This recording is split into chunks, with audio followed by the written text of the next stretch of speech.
বাসাতে তো বলবো, এটা ঠিক আছে। বাসাতে অনেক ঝামেলা, অনেক কিছু চলতেছে। এটা হবে, আস্তে আস্তে হবে।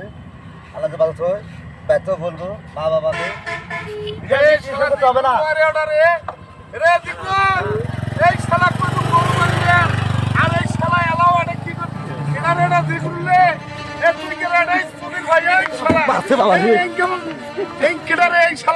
কাম করবে এই কাপ থুয়ে এই দেখো চেমনি নিয়ে আসছে এই কথা হইতে পারে কেন তোমার আক্কেল জ্ঞান আছে তুই কজন গরু বান্ধবের আর তোমরা দিন সকালে উবের কাছে আসছেন এটা কি কথা হইতে পারে হ্যাঁ এটা কি মগের মূল্য হ্যাঁ তোমার আক্কেল জ্ঞান খবরদার আর আইসেন না তোমার দেখো আগে বাপ মাক জাগে কম হ্যাঁ এটা কেমন ছাওয়া এটা কোন তো দেখো এই দিগুলটার পাশ মেছে এই দিগুলের টেংরি আছে ভাঙি মাছ গে এই কেমন চেংড়ি নিয়ে আসছি রে যন্ত্রণা রে